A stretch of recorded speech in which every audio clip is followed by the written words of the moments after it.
Hello guys! Welcome sa panibago kong video.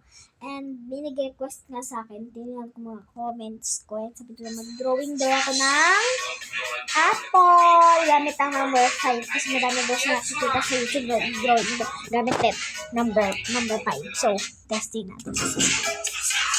So guys, pagkatapos ko i-drawing to guys, mag-comment pa kayo kung ano yung next ko i-drawing. Tara na guys, mag-drawing na tayo. Let's go. Ito nga guys, sabi daw nito mag-drawing daw kasi ako ng apple. So today mag-drawing tayo ng apple. So ito na tayo sa kwarto namin. So guys,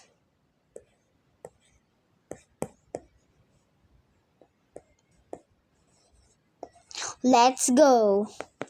So sabi daw nila ay, can you draw an apple with the number 5? Yes, I can draw that.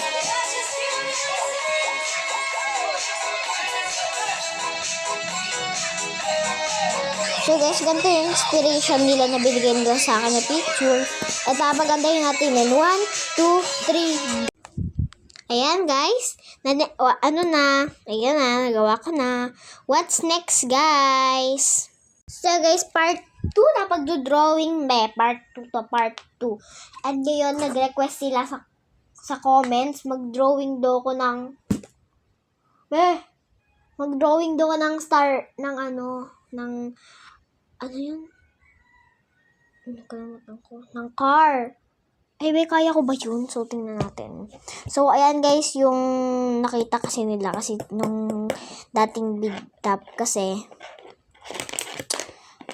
alam nyo ba, na matagal ko na kasi nakalagay dyan. And baka nakita nila. So, let's go. Inspiration.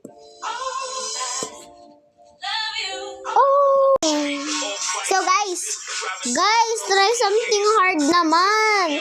What's next? Ayan na yung car natin. So, see you in part 3 na lang. Bye! Draw a cherry daw guys para sa part 3. So, let's go for a cherry.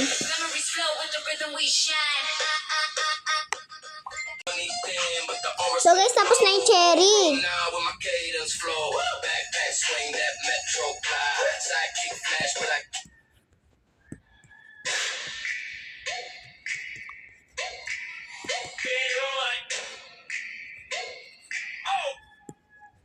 Plastic shell crack with a snail line hit. Didn't mark plan, yet they leaned on it. Carpet dust hung with a baseline glow.